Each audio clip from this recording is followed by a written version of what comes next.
Hi guys, welcome back to Just Carve Rob.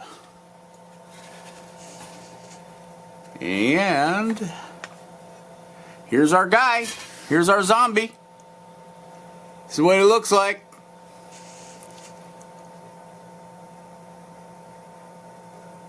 Got his cape. You say, hey Rob, you don't have no hands. Yes, he does.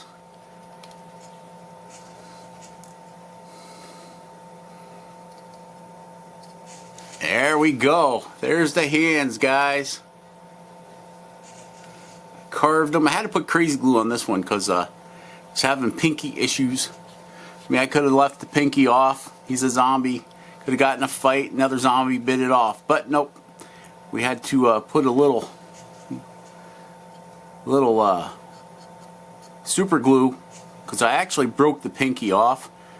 So I put super glue on the rest of the fingers so it hardens around them, and I had to glue the pinky back on. So I'm gonna gift that pinky till tomorrow, and then we'll do a little sanding on him. But he's coming along pretty good, eh? So now we're gonna give him bell bottoms, and we're gonna have to give him some legs here.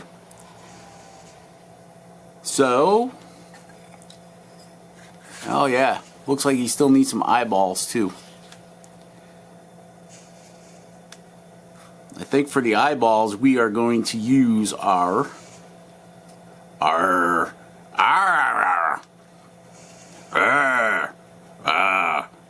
don't like getting that area cut, huh? There, zombie man. Okay, so to put his eyes in, I think I'm going to show you guys the high-speed tool.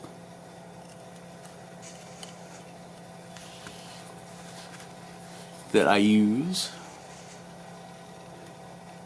Thing is crazy fast.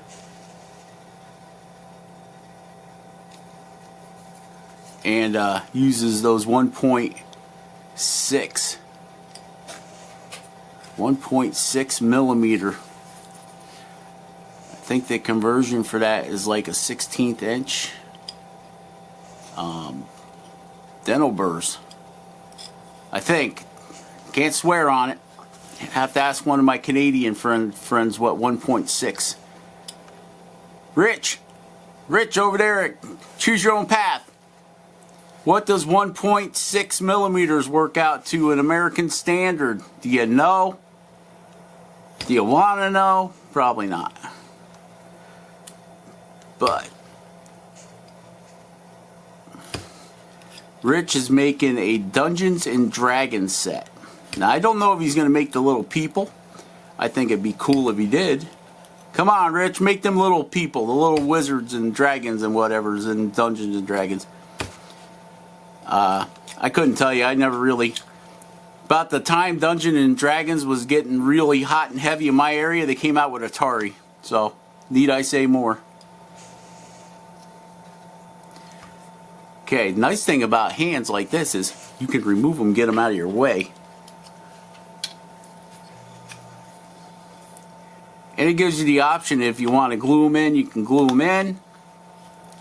If you don't want to glue them in, you don't have to. You can leave them just like that. And every couple days you can go back and repose your zombie or wizard. My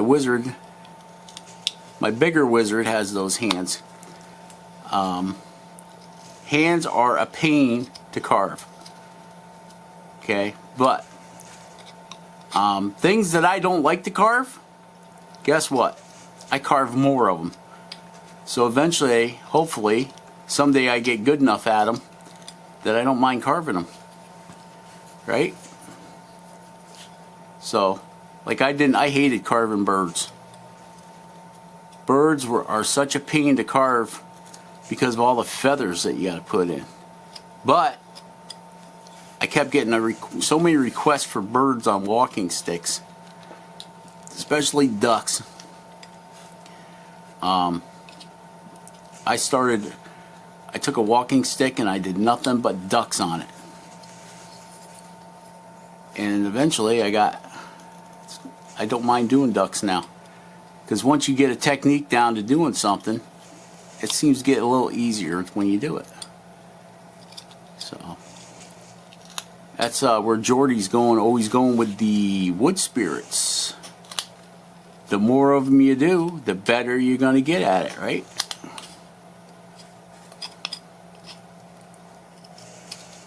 That's why Jordy is the wood spirit master. Okay, so we kind of got his legs separated. Now, remember back in the 70s, Elvis was always wearing them jumpsuits, so we're gonna leave this as a jumpsuit. We're not gonna. I mean, I could still got plenty of meat on this guy to, if you wanted to put a jacket or something on him. But I'm gonna do the big bell bottom jeans, I think. We got to cut this back more here. We got to cut his feet back more. Because right now his feet are huge. So we're just gonna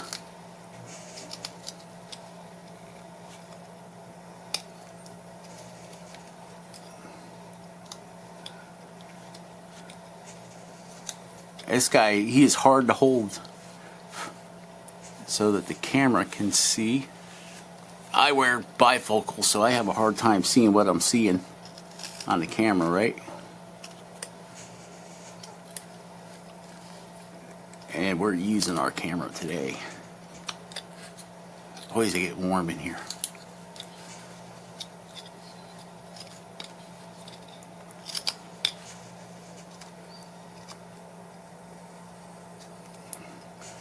And it's a crap storm outside. Just to let you know, we're getting sleet and snow and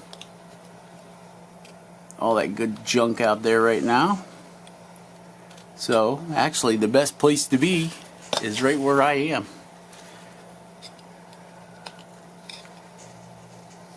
Inside, where it's warm, waiting for dinner. Just made ziti for dinner. If you don't know what ziti is, it's noodles, pasta noodles, and hamburger, sausage, green peppers, red peppers, onions,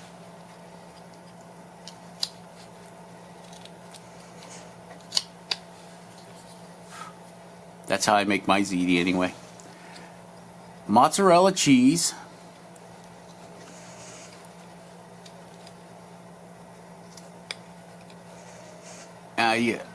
I always pre-cook my hamburger.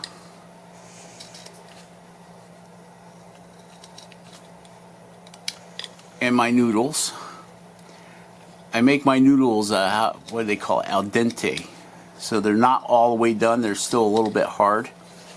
I cook them till they're just still a little bit hard. And then cook the hamburger till it's like 90% done. And then I pre-cook my green peppers, same way, so that they're still a little crunchy. And my onions, same way, so they're still a little bit crunchy. And then you put all that into, I usually down at the Dollar General, I get those aluminum, them big aluminum baking pans. And I put it all in there. I put some noodles and all that stuff in there, green peppers, the red peppers, the onion. Then I'll put a little bit of mozzarella cheese. And then I'll put another layer. Then I'll put a little mozzarella cheese. And I do that until it's gone out of my big pan, my mixing pan, I guess we'll call it.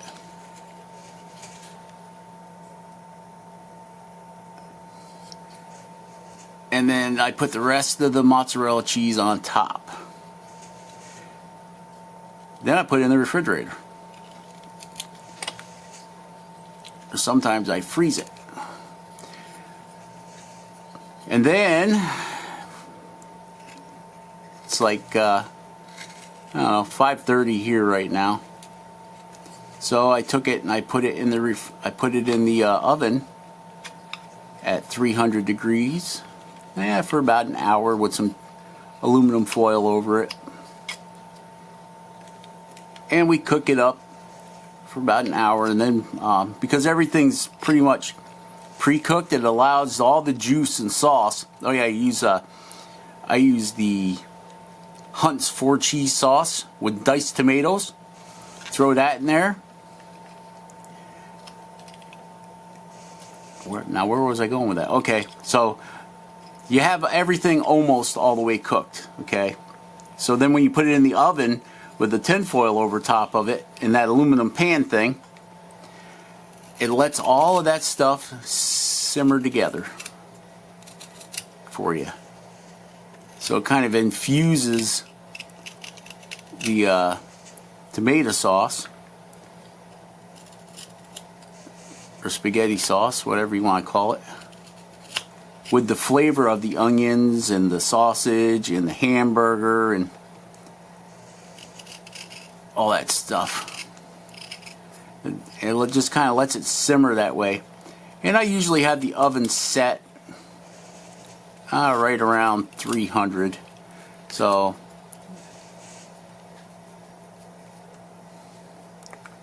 basically you just want to let it simmer for a while.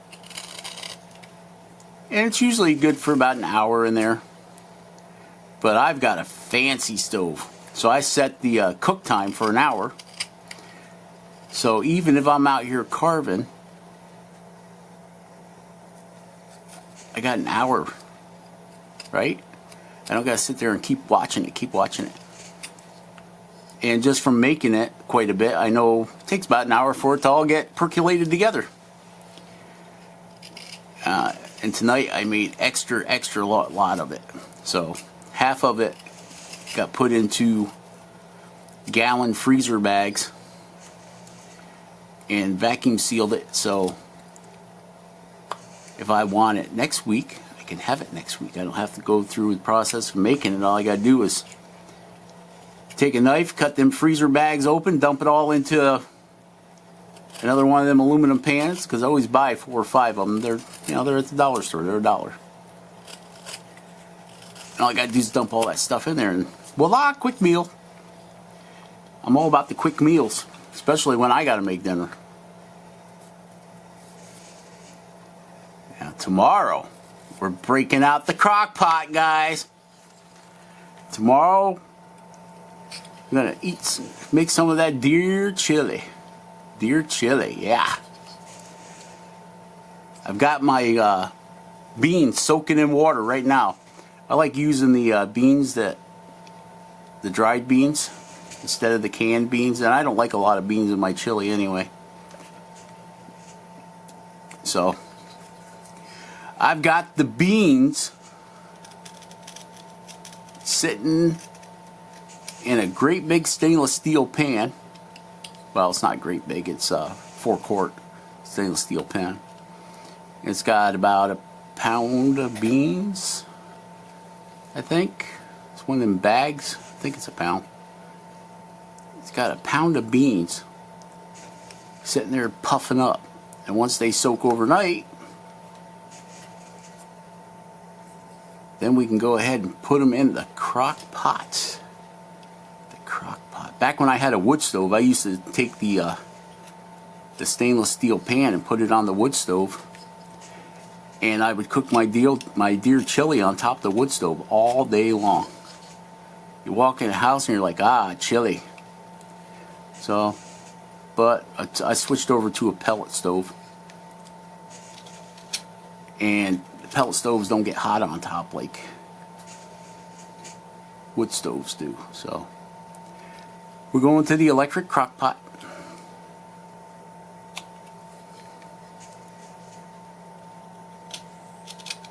And I will put all that stuff in the crock pot tonight before I go to bed. Got to cut up all my onions and stuff yet, but we'll get that put in the crock pot, and that will cook all day tomorrow. And I've got a big crock pot. It's I think 8 quarts, 8 quart crock pot, Any of you guys know crock pots know 8 quarts is a lot of crock. It's a lot of crock in here. I gotta open the door. It's too warm in here. Woo! It's warm enough in here to make deer jerky. All right, we got the door open, letting it get it cooled off in here a little bit. So, yep. So tomorrow will be deer chili day. And then I'll do the same thing because there's no way I'm going to eat 8 quarts of deer chili in one sitting. Well, maybe if I ate it all day long. But I'll do the same thing. I'll take that and put it in my vacuum sealed quart bags, you know. And then if I want chili, I got it made. And if I want ziti, got it made. I do that with a lot of things. Beef stew. Yep.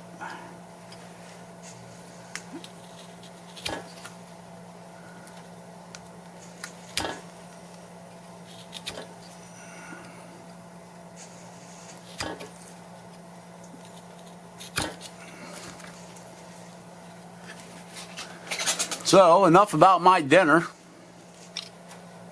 My dinner plans, I should say.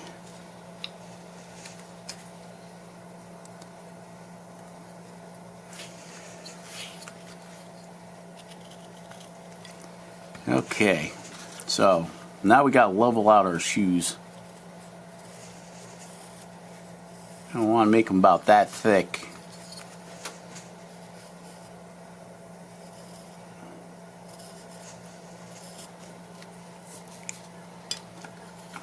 So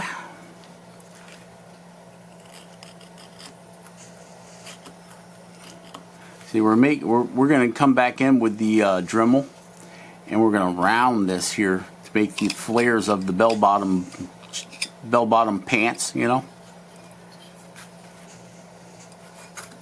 And we got to square this back of the shoes off here yet, and we got to square the back of the shoes off here yet. We got to shorten these up just a little bit.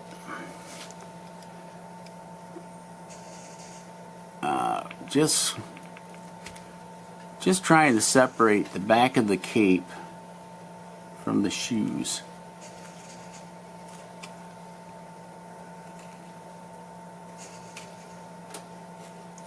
And no, I'm not going to. I could go in here and separate all this cape, but that ain't gonna happen. We'd end up with a 6-day video.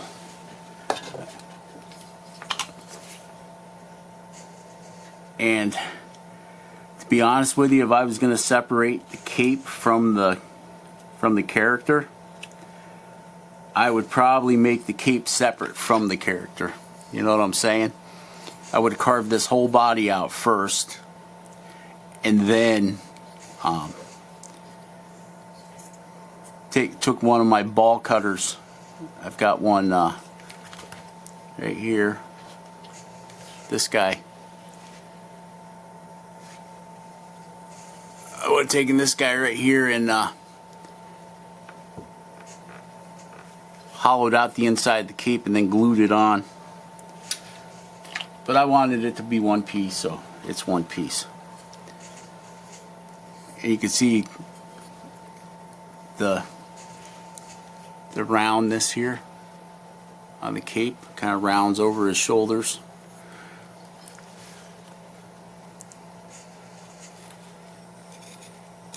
So that's how we're going with it, guys.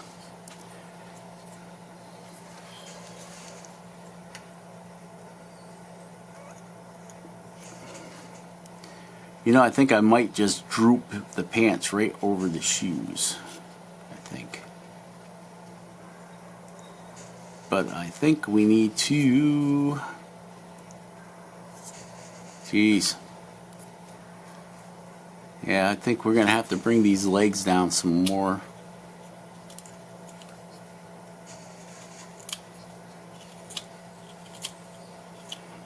And of course, the grain of the wood is telling me I'm going the wrong way.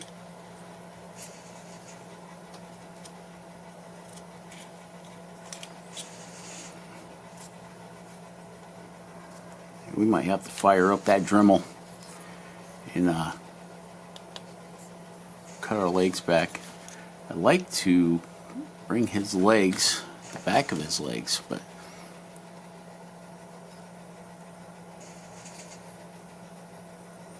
something like that. Maybe we're going to have to get our pointy carbide nugget bit and plunge in up underneath here to hollow this out a little bit, so it's showing the back of his legs, I guess. Okay guys, that's about it for this video. And then I'd like to say thanks for watching, and share, subscribe, like if you want to. We just got to make that shadow in there. Awesome, and we will catch you on the next one. Like? Bye.